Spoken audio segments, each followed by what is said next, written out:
that a lot of the nuclear family in this country has really been destroyed, and I think a lot of people, parents anymore, take the easy way out. It's much easier to drug your children, put them on meds, to cope with anxieties, to handle behavioral problems. We as a society anymore, we don't teach our children how to cope with the fact that, guess what, life is not always fair. Bad things happen to good people, just like bad things happen to bad people. And we've kind of shirked that responsibility because children don't do what you tell them to do. Children do what they see role modeled for them. And so I think it's kind of a call to, the homes of your children. Like, we know that the schools are like this. We know that the colleges are inundated with a lot of this socialist and Marxist thought process. We need to be teaching our children how to critically think. We need to be teaching our children how to challenge the status quo. We need to be prepping them and preparing them from a very young age to understand that, you work hard to obtain the things that you want. And I think there's just been a real breakdown there, and I think that that's what we're seeing societally now is, parents have gotten lazy.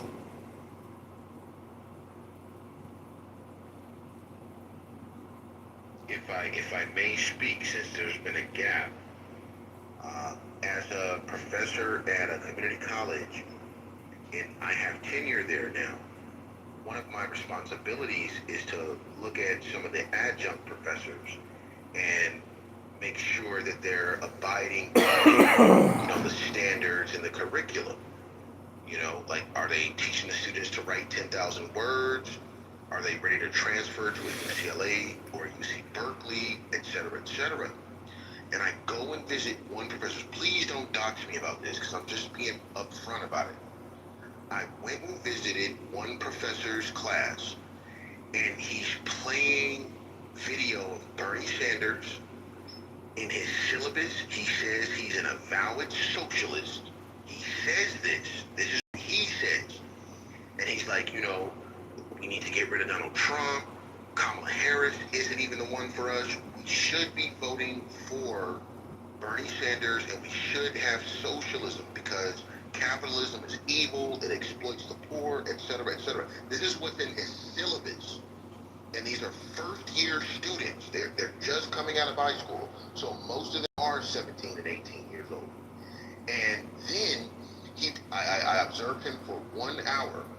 He proceeds to kind of dog walk them. He says, so why should we be against capitalism? And they're like, yeah, well, because capitalism is evil, and we shouldn't do that, and we shouldn't redistribute income. No, I'm paraphrasing, but this is like the gist of what I'm trying to get at, for you guys. And I came away from it, and I said, look, he did have them write a paper about it. He did have them look up resources online and find MLA documentation, so he was right for that. So he should not be fired, he should not be let go. But his political stance is, in my opinion, indoctrinating, because those students don't know how to challenge him. They don't know how to stand up and say, well, wait a minute, what happened with China? What happened with North Korea? He's not going to talk about that. That was nowhere in his lesson plan or his syllabus. So how do you even confront this shit?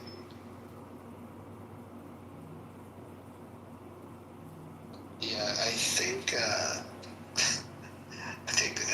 the common thread here is that there's a lot of activist teachers that are more interested in telling people what to think rather than teaching them how to think.